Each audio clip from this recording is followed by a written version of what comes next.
Hello, everybody. I'm going to share my screen. I have some Mhm. notes that I've prepared. So feel free to take your own notes. I'm going to share this document with all of you now. Um, so you can make yourself a copy and then maybe put your own notes into your copy. It's a Google Doc.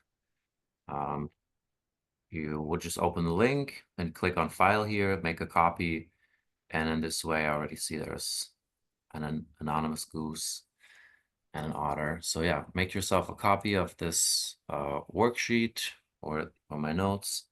Um, I'm gonna give a quick intro about myself and why I posted over 1,000 times on LinkedIn in the last 3 years, who I am, what I do. Then I want to talk a little bit about content recycling and how to produce content and not get tired doing it. And I want to shift the focus onto the Google business profile and how to leverage an underused traffic generator for your business. That ties right into a review process and why asking in the right moment matters a lot. And we'll round it off with local keywords for your website, some simple optimization that anybody can do so your community can find you. And then, like I said before, any hot topics you want me to cover, please, put it in the chat, unmute yourself, and let me know. I love to just, come up with a solution for you, or maybe even we could do screen share if you want me to take a look at your website or at your social profiles or at something particular. We could maybe do that. I have planned about an hour for those 5 items here. We got someone else coming in. So about an hour for those 5 items. And then I have another half hour or 45 minutes. It really depends on you guys for an interactive conversation. You can just, burn holes in my I don't know how you say it, but like you just like ask me questions and I'll do my best to give you some actionable advice, feedback, and all that stuff. Well, yeah, let's get started. Um, my name is Tim Stecke. I'm the founder of the Compost Marketing Agency, and I posted over 1,000 times on LinkedIn in the last 3 years. And that is because I've been running a marketing agency for well, over almost 20 years now, mostly as a freelancer for most of the time. And it wasn't in composting either. Um, just, small and local businesses. I was really in a specific niche. I got most of my business through word of mouth. And then, yeah, in parallel, I had really found a love for composting, for soil microbes, for regenerative agriculture. Um, I'm from Germany, and in my hometown, we actually have a organics recycling collection for 30 years. And then I moved to the United States 10 years ago, and I realized that there wasn't any. So I bought a house and was like, what am I going to do with my food waste? Where am I going to put it? And I also wanted to garden, and then I learned everything starts in the soil, and then it just went from there. Um, yeah, yeah. So I started composting, found my love, and started to grow red wigglers. I got a microscope, and it all just spiraled. It's kind of like a rabbit hole, but preaching to the choir. It's probably like everyone else here in the room had a similar story where composting just pulls you in. Well, the pandemic and everything happened, and I was kind of doubting what I was doing. I was just working in too many different industries. Uh, yeah, so I decided to find my niche as a marketing agency, and compost was my passion and my love, and so I decided to niche down into composting. I did some research. I didn't find any sort of marketing agency focused on composting. So I thought, well, it's good, and bad. And but composting is growing in the United States, so we need that stuff. Yeah, I joined the U.S. Composting Council. That was the second thing. So like find the niche, join the association, and then become omnipresent. Like in the composting industry, nobody knew me, and I knew I had to do something about it. So I committed to posting on LinkedIn every day. First year, I got little feedback. It just kind of like started. People didn't really take me serious. Then in the second year, after I had posted like a whole year every day, I gained some momentum. I went to the compost conference for the first time, and people actually stopped me and were like, "Oh, you're like the guy on LinkedIn." It's like, okay. Um, I had never heard about these people that stopped me, so I knew that there were a lot more people, um, kind of like watching what I was doing, and eventually I started getting inquiries and business through all that.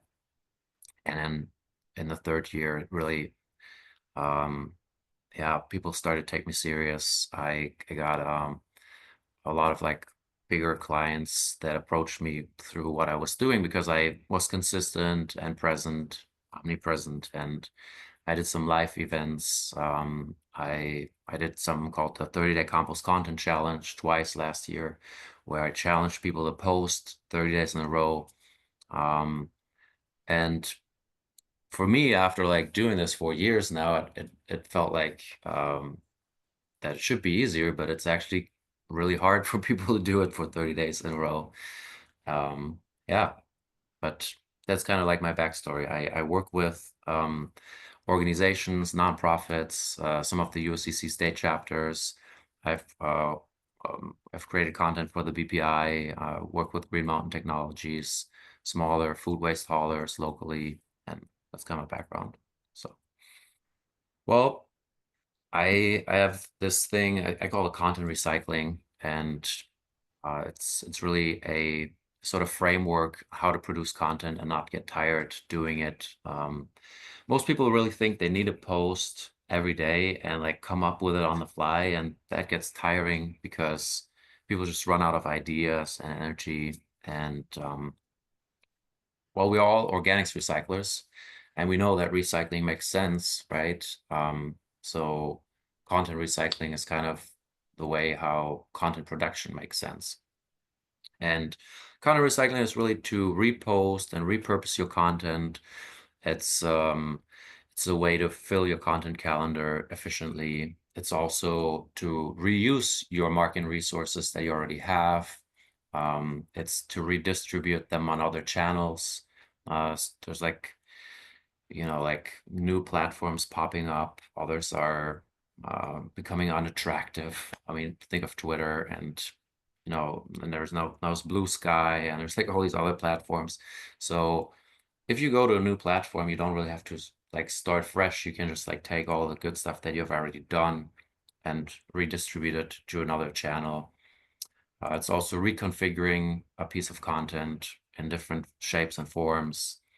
Um, and then to reiterate your topic. So your main talking points don't change.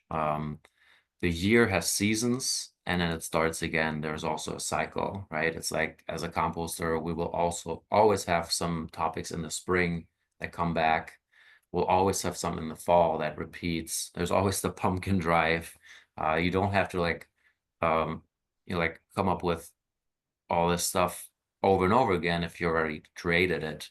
So, for example, I've done other workshops before, so I've taken some of the stuff that I've done for other workshops and I'm recycling now into this workshop right here. And then overall, you are creating a library, right? So imagine I've posted 1,000 times on my LinkedIn. Imagine what my library of content looks like now that I can just go in and pull from. Um, and here's someone else joining us. Uh, yeah, so for if we do this for clients, we actually keep an index, a spreadsheet, and everything that gets published gets in that spreadsheet. We kind of categorize it, and then this way, if we have a specific topic that we need to pull something from or create something for, we can just go back and see what we've already created. Why recycle your content? I think it kind of becomes obvious. Um, it's like waste management, circular processes are just more efficient than linear, and trying to do it like daily and or just come up with something on the fly. It can work for some. I also come up with a lot of stuff just like every day, but you don't have to. You can really make a batch process where you create 10, 20, 30 things at a time, and you just like focus on it for a couple days, and then you don't have to do it every day. And the thing is really online is getting crowded, right? It's like it's not just composting that's on there, is everything is online, and the reach, we're just like competing with all the attention that's out there, and it's limited. And really, if you want to be omnipresent, or if you want more customers, if you want to reach your community, you just have to be relentless about it. And I mentioned I'm from Germany, right? Uh, they had the organics waste collection now for 30 years, and they are still trying to educate people on what goes in the bin after 30 years. So you in California, it's relatively fresh with that mandate.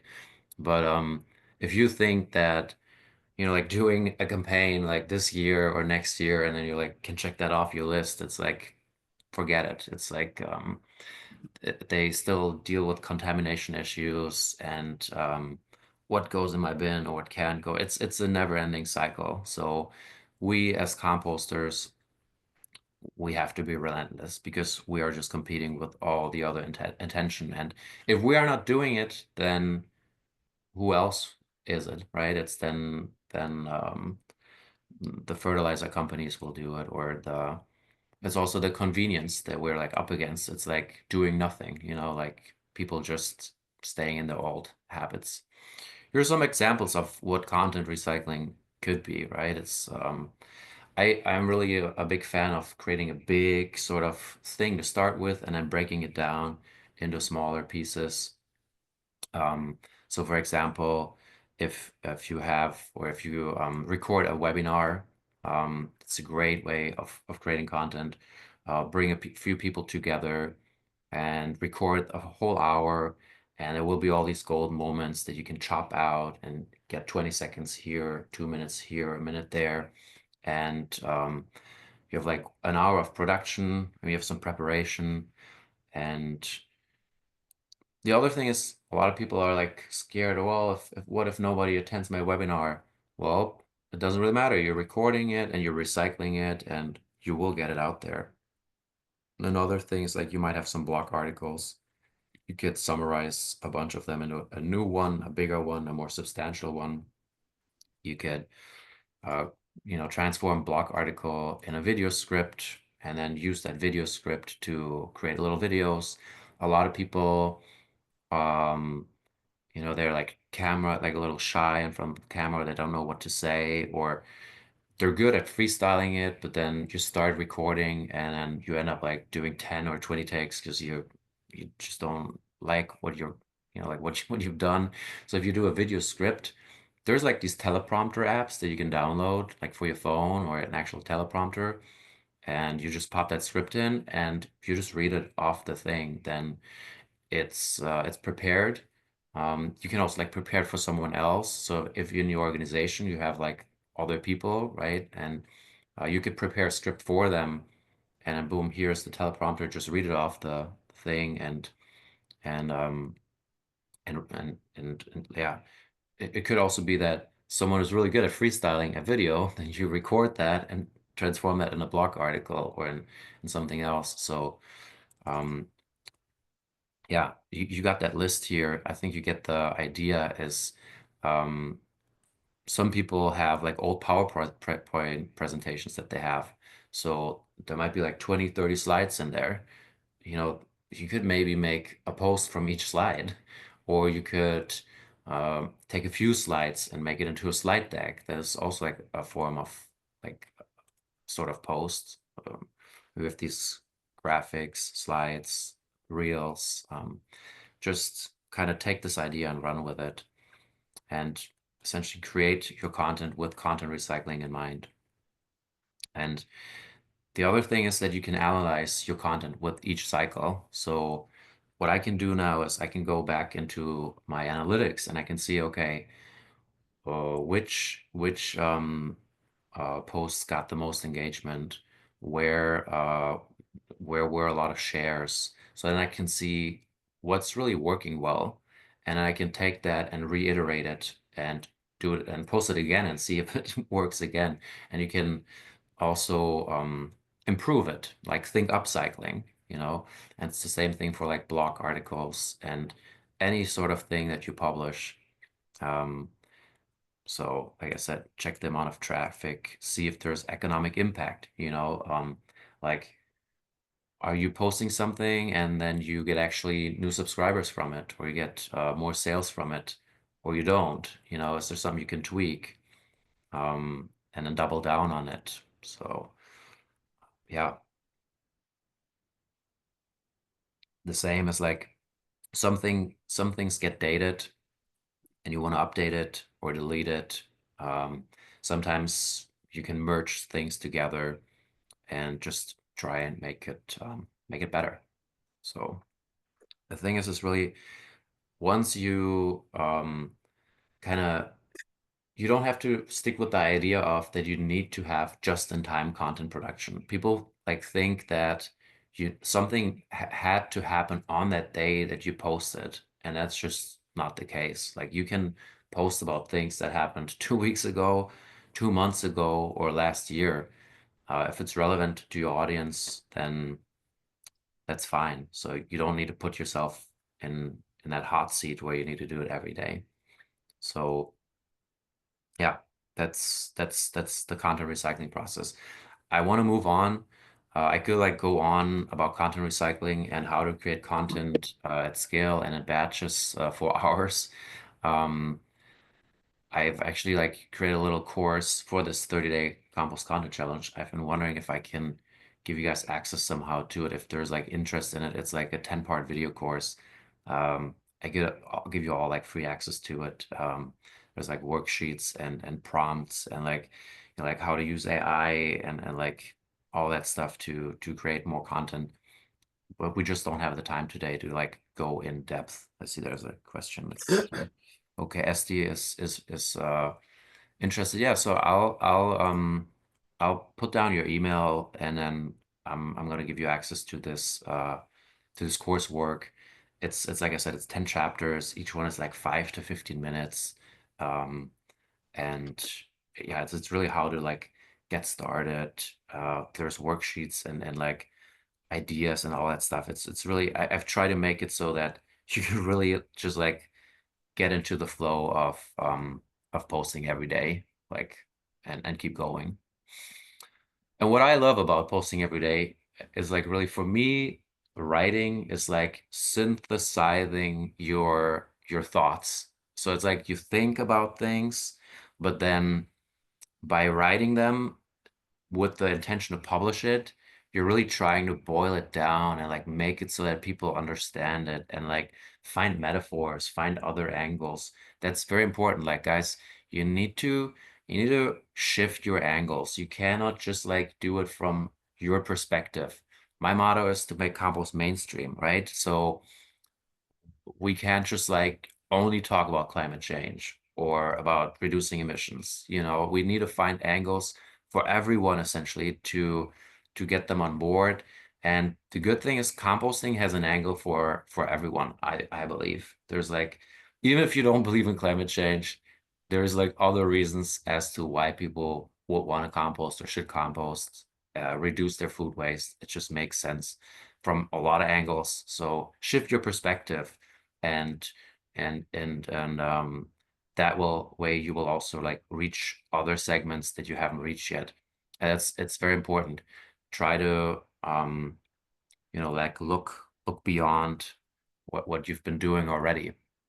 Okay, next thing, the Google business profile. Okay, so as you are all small local businesses, right? You're a local service. You are either food waste haulers, so like you do a pickup or a drop off, or you sell compost, but your business is local, and local traffic and local business still goes through Google Business or Google itself. Like, as a very substantial amount of traffic comes through that gate.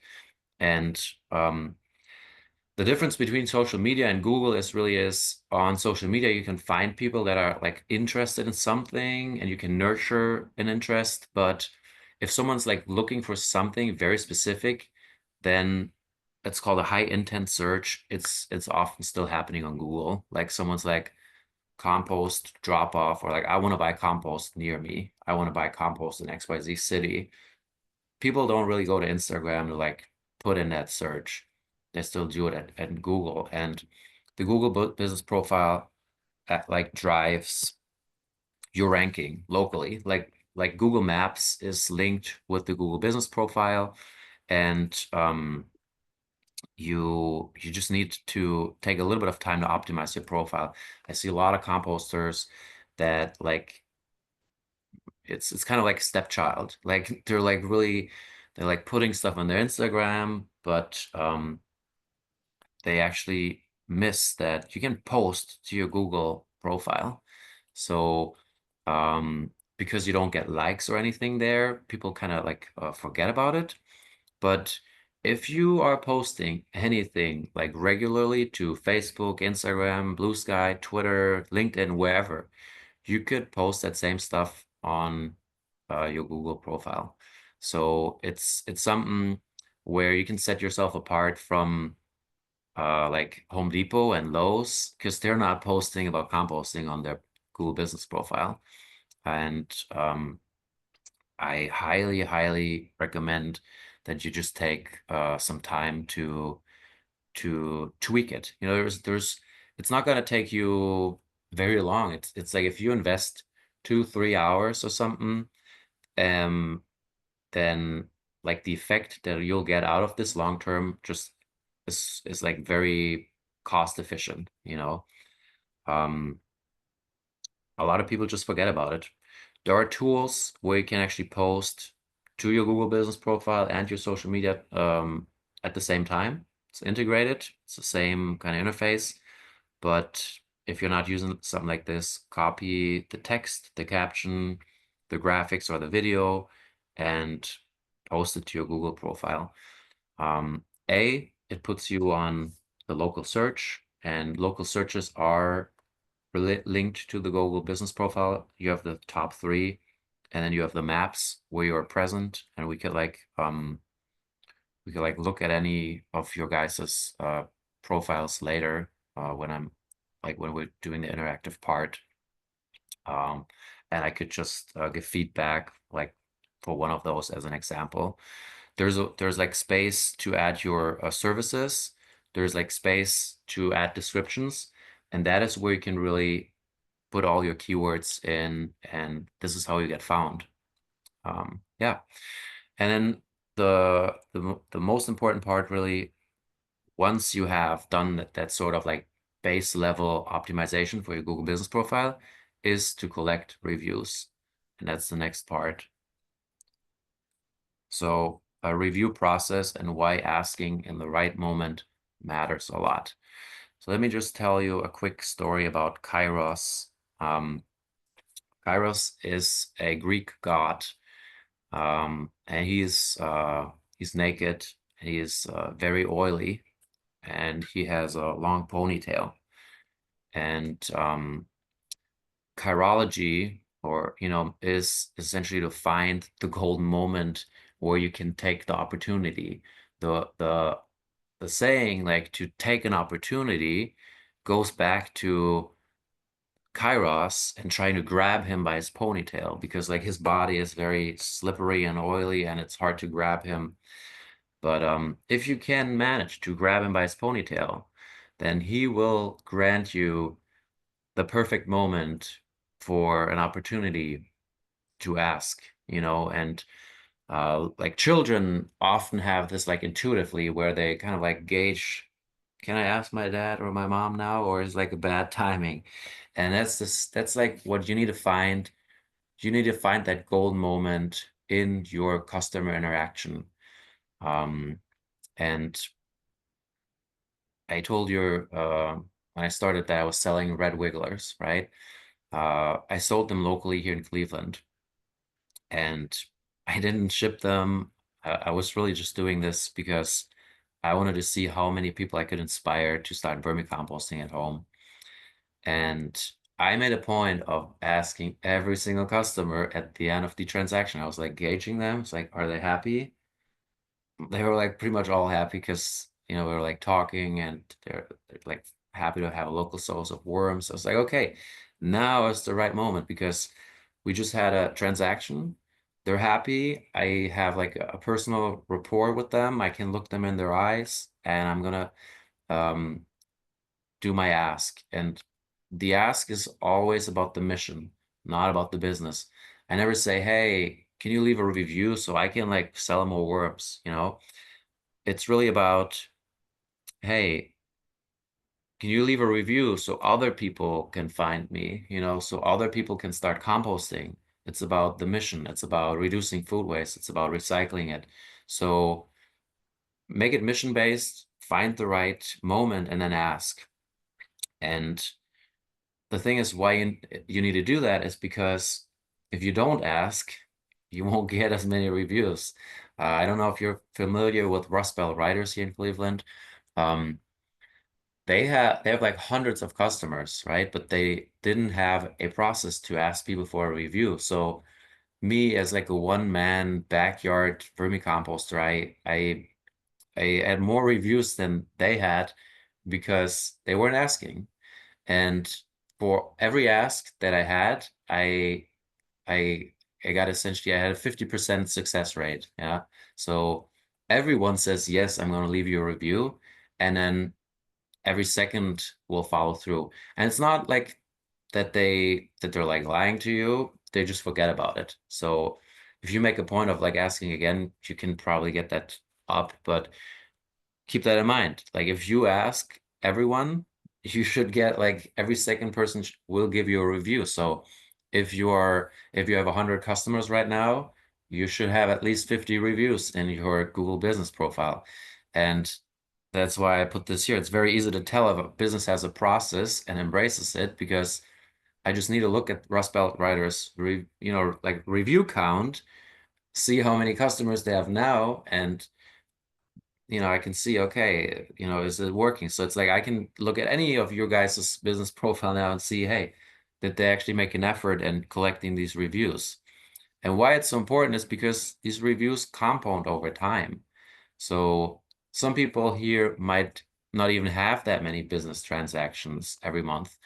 Like there might be like some with hundreds of subscribers here.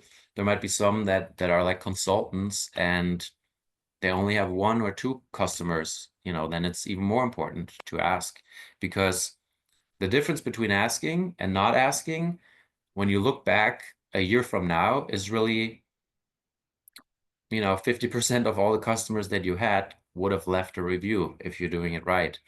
And if you look ahead 5 years from now, then that is something, it builds social proof, it builds trust.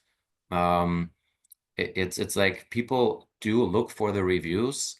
It sets you apart from competitors.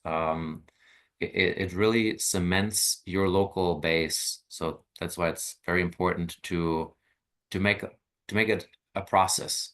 And the other thing is like it's very cost effective because it's just a simple ask. It doesn't cost you anything but to be prepared and to embrace it and to actually um, put value in it. Like if you think, well, why should I ask for reviews? You know, the thing is, like sometimes when I have a bad day, I can look at my reviews and they will say like, Tim did this, Tim this did that. He was like so patient with me, and I was like, oh my God, like they think I'm patient, but like you will actually like gain something from it. And The other thing is, if something's wrong in your business, you will notice that in your reviews. Before I did compost marketing, I did reviews for like a restaurant, right? And there was like that profile had, I don't know, has like 5,000 reviews on it. And I got every single notification for each review. And I knew I that was back, like that restaurant is back in Germany. I was in the United States. I could tell whether or not they had new servers, if the servers were trained well, if they actually cared, because if they didn't, I could see a drop. I could see the feedback getting worse. And I tell them, it's like, guys, you need to talk to them. Something's not right in your business. So it's a some people are afraid of collecting reviews because they are like, oh my God, what if someone like says something bad about me? Well, it's a chance to learn. It's like if you want to stay in business, then you need to take that seriously. You respond to them and um give that feedback and like into your team, like learn from it. And it's really like I can't stress it enough, but reviews are super important. Um, Another thing that I love to do is to turn them into content. Like I talked about content recycling. Um, what we do for our customers is we will take a screenshot of the review and then we have a simple ChatGPT prompt where we take the review text and essentially the prompt goes something like, here's a review text. Transform this text into a caption for social media where I'm posting this. And it just kind of reiterates what's in that review. And it's some of the easiest content that you could do. Like imagine if your business profile already has 50 or 100 or whatever reviews, then we're not just taking one screenshot, but we can take two screenshots, one in like the normal white mode and the other one in dark mode, where it's like the colors are inverted. So I get like out of 100 reviews, I could make 200 posts. I mean, it obviously gets boring if that's all you're posting, but if you have a content calendar, you can create a baseline of content just by reposting your Google reviews on your Instagram. Okay, so one last thing, Google reviews also send signals back to Google keywords. So every time someone says, I bought compost, like in XYZ city, then you have compost and the city name mentioned, and that's a signal that's linked to your business. So it improves your ranking in that context. And then when you answer, and you should answer to all the reviews, you can actually cultivate that and also weave in your keywords and your geographic service area. So if someone left a review, you can like, say, oh, well, thank you for being a customer in XYZ city for our compost hauling service. So now you just send another signal back where you mention that the city, which is a keyword, you mention your service, and um, that compounds over time. Uh that is also search engine optimization because your Google business profile then ties into your website and search engine optimization and getting a good ranking on Google is like growing a plant. Like you need to plant a seed, you need water, sun, compost, microbes, but it needs time to grow. And if you never get started, you can't skip that time part. Like a tree needs time to grow. A tree needs five, like some fruit trees need 5 or more years to bear the first fruit. And if you don't get started, you won't get to that point. So if you want to get a better ranking, then there's not a lot room to rush it, right? It's like either putting a lot of money into it and trying to get the ranking like very quickly, But in most of your cases, your best bet is to just like to use that compounding effect over time. Okay. Uh, Now I touched on the next thing, which is your website and local keywords.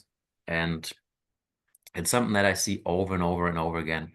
I have analyzed probably well over 100 websites of community composters all over in the United States. And what I see is the people that make these websites, they aren't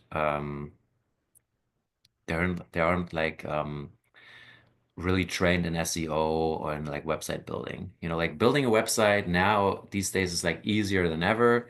You have these like graphical builders, and often it's like a designer that builds it, and it's like it's supposed to look pretty. And I gotta say, most of the composters website do look pretty. Like there's something. I feel like composting and creativity go hand in hand. So there's a lot of pretty websites, but there's just a lot of like technical things that are very trivial and minor they're just forgotten. So it starts with adding all the cities that you serve. You know, like I've like seen websites where they maybe have like their business address and some of the cities, but they don't mention the county they're in. They don't mention some of the districts that there are. So take a good look at your website and actually think about like this. If you're not mentioning on your website specifically these words, then being found for these words is unlikely. So Google creates some sort of like context and extrapolates from what you're like saying.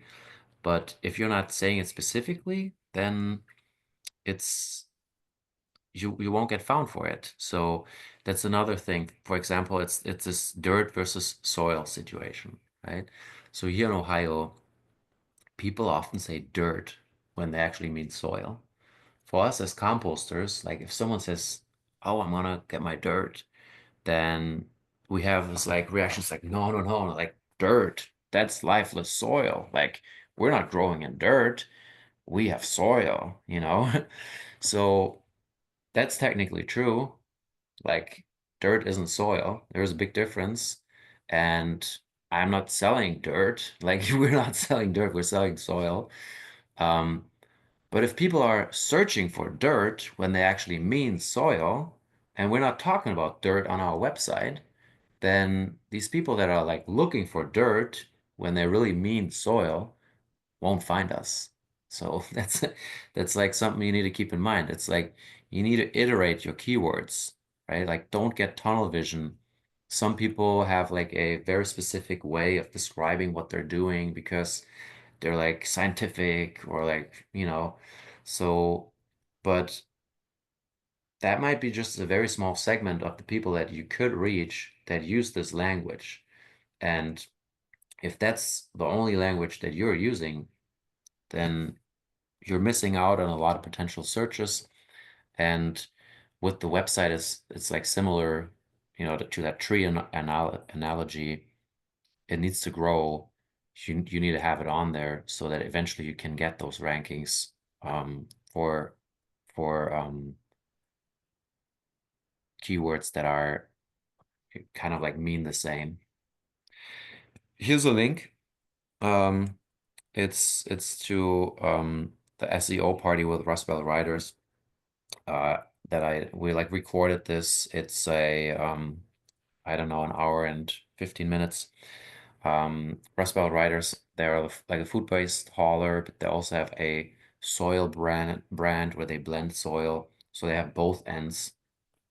And we went over their website and like did a analysis of like, okay, are those like keywords in there? How to put them in, where, like in and it's a lot of minor technical stuff. You can all get that done. Like you don't need a diploma or like a bachelor's or anything. all you really need is this sort of primer that I'm giving you now. And you might not be able to like optimize it, like to a degree that a trained SEO, like would do it, but you can definitely get it from the level that you are at now, like to a much better level where you will get more rankings, so thus you'll get more traffic, more visitors, and could increase your customer base. And I see SD asks here, how do you find out what keywords you should be using? Well, I'm like pretty much at the end of this document, so I might as well answer this question. And well, there's multiple ways of doing this. Um,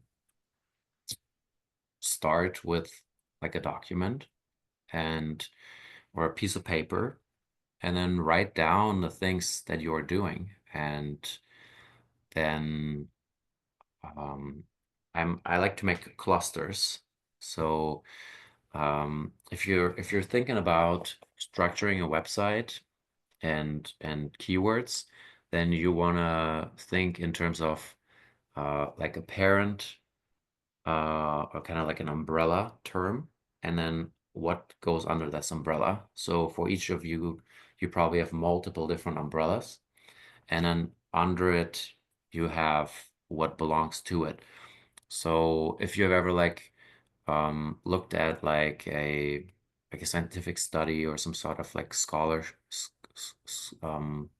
like like an index in a long and like a bachelor's thesis or a master's thesis, you have like these chapters, and then there's like sub chapters, and then there's items in each chapter, and they kind of like belong to each other. So that's kind of like how you think of this as a framework. And to like answer it more concrete, you can also do like a competitor analysis, right? So is there someone that does it really well? How are they doing it? What's the language that they use? What is the structure that their website has? Uh, Especially if we're talking about rankings, then the ones that are ranking first, second, and third are the ones that are like doing something right, because those are the ones that are um, in these rankings. So you can see, okay, what is their structure? What is their keywords? And then take those as inspiration and make it better. And then you can use tools for it. So there's like keyword tools where they either like check and analyze your competitors, or analyze it by a like an umbrella term. Um, you could also ask ChatGPT, obviously. The thing is though that it might just like give you way too many keywords, and also like irrelevant keywords. If you really want to like, the thing is we only have so and so much time, and then eventually it comes to the point where um you need to like be smart about what you're doing. Like if you end up with like 200 keywords, then how are you going to like include all of them in the little time and resources that you have? So then it also becomes about where's the volume, like what is actually um being looked at. And like there, for example, like Google has like Google Ads has a tool where you can analyze keywords, and you'll see how much they cost, and you can see a search volume for them. And then this way you can see, okay, like if there's a more competitive keyword, maybe I have a chance of ranking for it, maybe I don't. So that's the other thing. Keywords aren't just like you can look at those in terms of like single words or as complete phrases. And then sometimes you can try and compete for combinations, like Like if you're trying to optimize for compost, it's going to be pretty hard. But if you try to optimize for compost Pasadena, that's going to be much, like much less competitive than just compost. Yeah. So I think we can open it up now. And I, if you want me to go deeper in any of the things that I touched on, feel free to let me know if there's like I said, something else that I didn't touch on yet. Um, I can pretty much comment on most marketing related things. We could talk about prices or pricing. We can talk about referrals. We can talk about like your startup business plan or your growth plan. It's really um yeah, that's I'm gonna like stop sharing this now and yeah, maybe start unmuting yourself and let's take this opportunity to like learn something together. If you want me to take a look at your website, at your Google Business profile, at your social media channels, feel free to drop it in the chat and then I'll share the screen and we can take it as an example and a collective learning experience.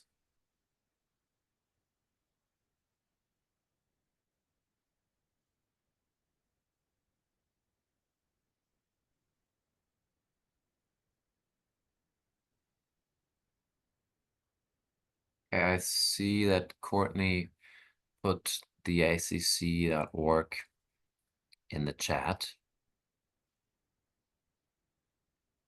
What is it that you would like to um should I just take a general look or something in particular? Yeah, hi Tim.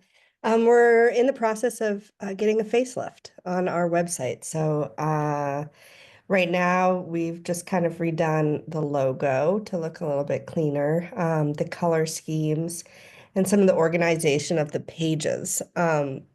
If we were to criticize ourselves, I think that the project page is a little too wordy, and we instead of talking about the past for the community composting for green spaces program, we want to talk about all the resources that we've been able to create Mhm. and use that page instead for talking about resources and maybe a potential place for future projects. So I don't know, just some general thoughts of yours. And we do follow the SEOs pretty closely, clickable pages, how many visitors, where they're coming from.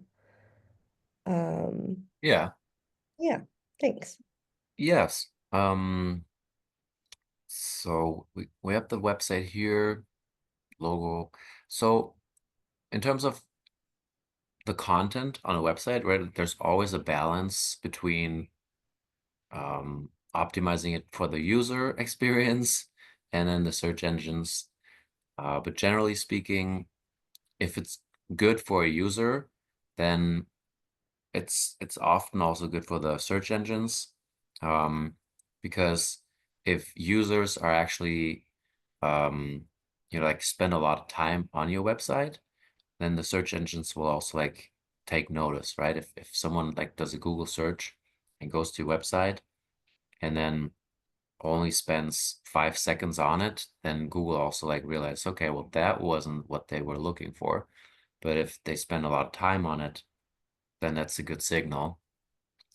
Generally speaking, when I hover here over the about, I can open this in a new tab.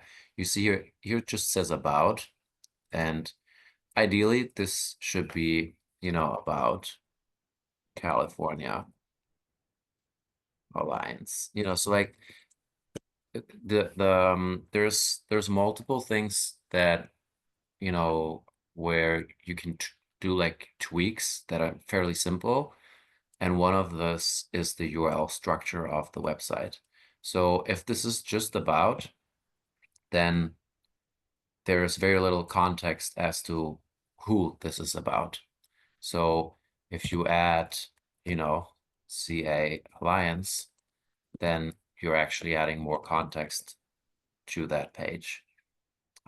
So the next thing, so the URL is one thing that you can tweak, and all of your URLs are pretty short. So like for example, this one here is our team. Here, you could add another dash, and it could also be, the team of CA CC. So now there's a little bit more context. And you just kind of have to emulate that if you have a business or something like this. But I do see a lot of very short URLs, and if you're like watching that Rust Belt Writers video, you'll see that we've been talking about that a lot. So let's look at the projects page. So here we got the headline, and I don't know if you know this, but like every browser has the inspect tool, so you can bring up these developer tools. So you can see here that this one is an H2. H2 is the second hierarchy. So H stands for hierarchy, 2 is the number 2. So the most important um, the most important heading that a website has is the H1.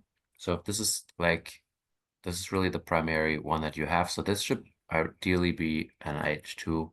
And that's like where, it gets a little technical, but that goes back to this umbrella uh thinking. So like the top ones, I would always have the H1, and if we go to further down, so let's see what these are. They're in H3. Okay, so that would be a good continuation. But if that was the H1, then these would probably be more like H2. And then also, um, your your headlines are also unspecific as to what they, to the context. So instead of saying infrastructure development, this could be organics recycling infrastructure development or composting infrastructure development. And instead of this just being training and certification, this could be compost training and certification. And here's the same software development. Software development itself could be anything, but compost software development or something like this would be more specific. And yeah, so these are just, so let's see what this one is. Here's actually the H1. So that would be the most weight headline on this page. And you can see CCGS one project timeline is definitely not the most important headline on this website. The most important one is this one here, I guess. Or yeah, I guess that would be it. If I had to like weigh it, this would probably be more in H2 or in H3.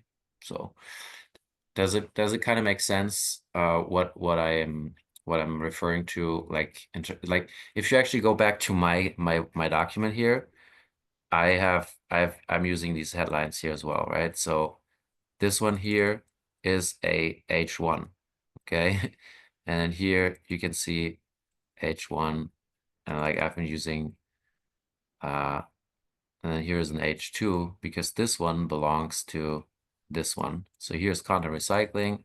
This is one of my main chapters, so to speak. And this is a subchapter of that part. So it's this one. And then here is another thing. So it's an, yeah. So like try to structure it um in a think about a think about a book that has chapters, and those chapters have subchapters. Does that make sense? Perfect sense. Actually, that's really great feedback. Thank you so much. Yeah. And then Yeah, I mean, there's always this thing where am I overwhelming people with my content or not? But I mean, you only have those pages here, right? Is there like anything else that you have, other pages? I think Well, it's the we're same. eventually going to make a landing page for the resources, Yeah. these learning tools and webinars and workshops that we've been hosting for the last year. We're Yeah. all can live. Right now, we just have a YouTube channel, Hmm. but we have a lot of more like PDFs and written materials as well that we want to organize. So that Yeah. page hasn't been built yet, but that's what we're working on right now. And then having the projects be a little bit more of a synopsis and an analysis of what we've done in the past, uh, Hmm. since this program is now closed. Yeah. So here, that's another classical thing that I see a lot is like when someone makes a page and then makes a new page and then it ends up like adding this like weird number to it. Um, so like using a sitemap generator is also a good way to just like get an overview of what all the pages in a website are. Um, yeah, there aren't really a lot in your page. Sometimes there's like hundreds. Um, like when you start a blog or something like this. So yeah, maybe if you feel like you're overwhelming, um, like your readers with content in just the pages, break it out into blog articles and then reference them. And this way you're building more branches to kind of like stay with that tree analogy, if that makes sense. Yeah, so should I look for anything else on this website? Any like other sort of direction or another lens that I could use here? We're always open to any feedback. So Yeah. what Yeah, I mean, I'm if someone else wants to pop in their URL, we could like take another look at another website if someone wants to. Yeah, anyway, let's see. The Leap Institute is our company. Okay. Leap Institute. And is the Leap Institute, is that a local? Are you local somewhere? it's in Huron. In where? Huron, Oh, Huron. oh, okay, got it here. Yeah. So here's a profile. I'll show you.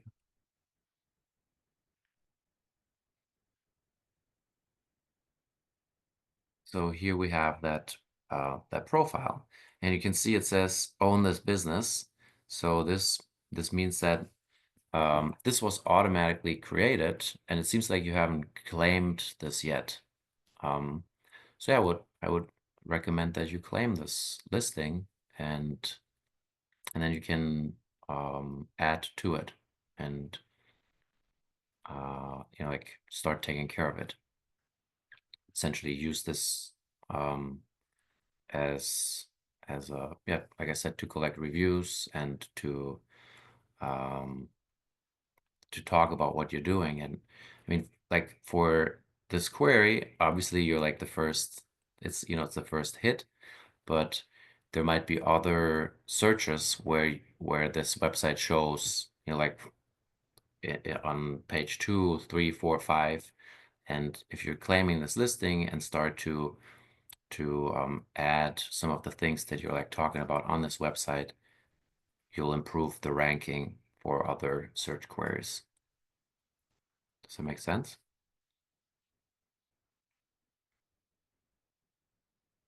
We got here. Yeah.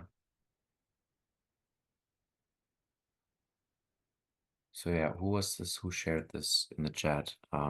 Yeah, the profiles are free. It's free to claim it. And yeah, that's why it's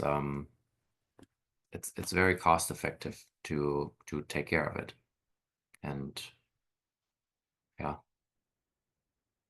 I guess like for you as an association, it's one thing, but like for any sort of like local compost businesses, if you're trying to sell compost or you're trying to sell food waste hauling subscriptions, any sort of that thing, then this profile is like a must have. If like if you don't have it's the thing is Google searches over 50%, 66% don't even end up in a click because most of the information is already shown in the search.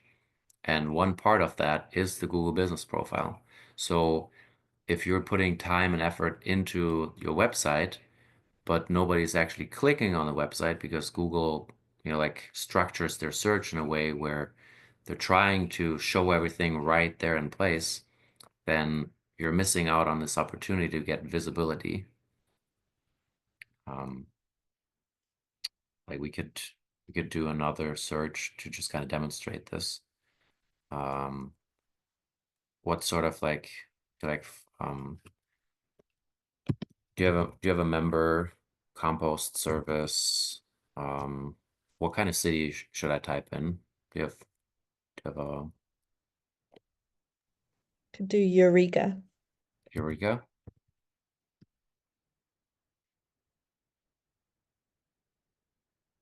Okay.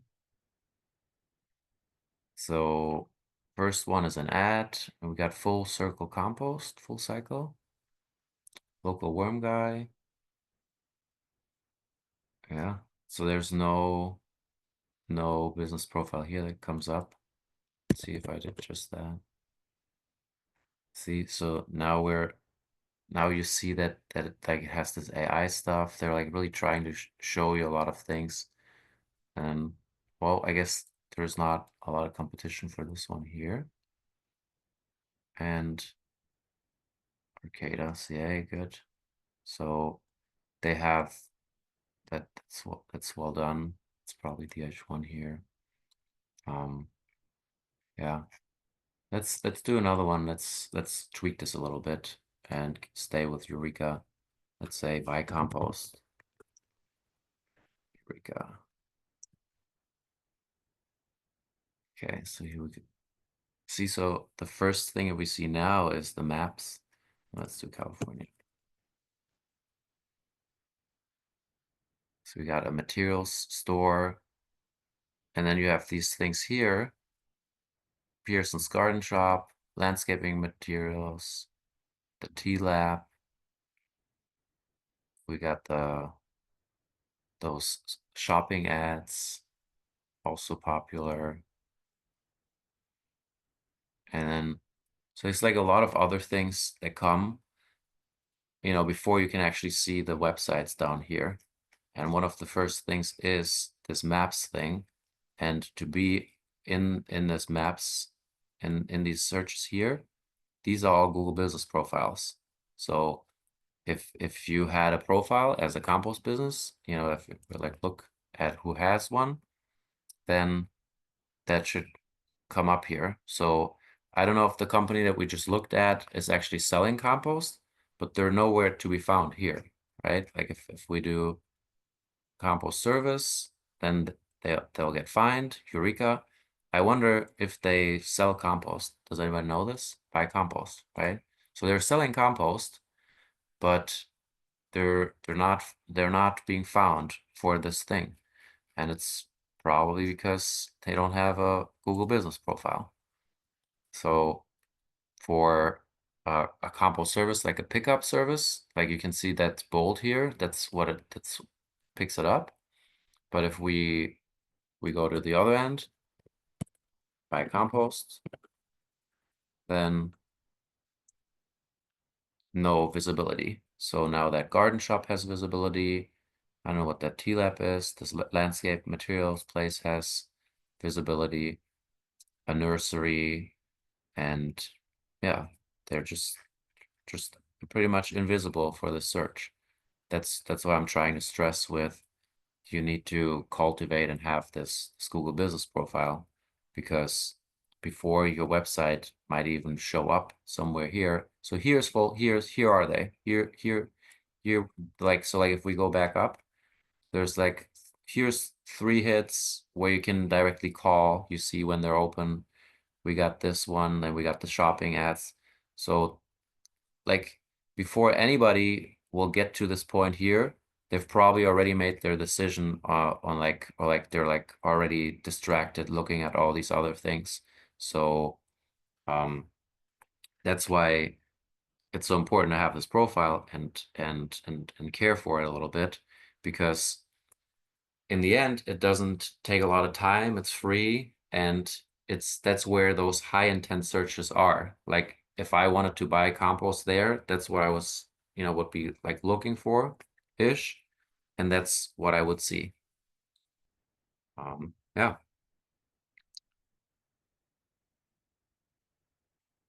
Um, Google Business Profiles. Does this make sense? Do you want me to like tell a little bit more about this, or are there like other questions? I see like a bunch of people have already like dropped out. I want to like tailor this to for whatever is good for you guys.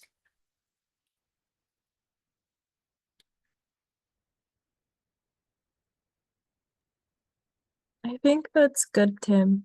Um, yeah, I don't think anyone else has any more questions.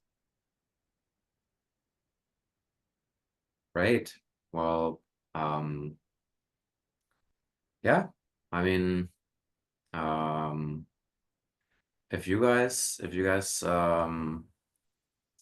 think there were like some people that had an interest in the coursework, Esty and Justin and Luis.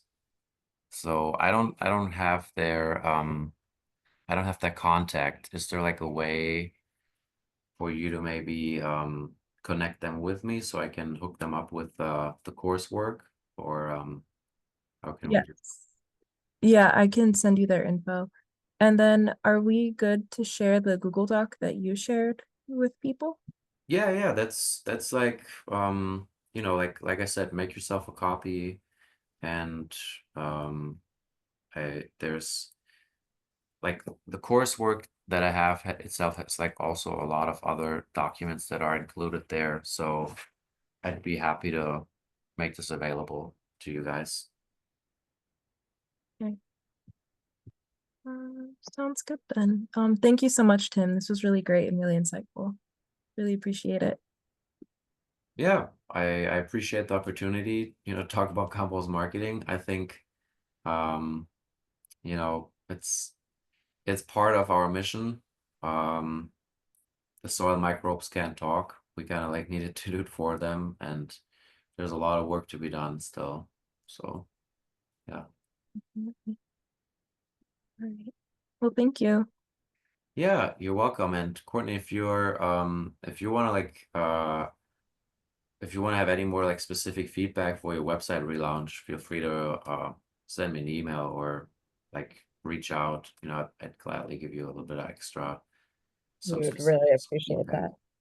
Yeah. Thank you so much, Tim. This has been fascinating information, stuff that I think a lot of community composters don't have the bandwidth to really prioritize. And then also just making it so clear and understandable of where to start and the things that matter most has been really helpful for us.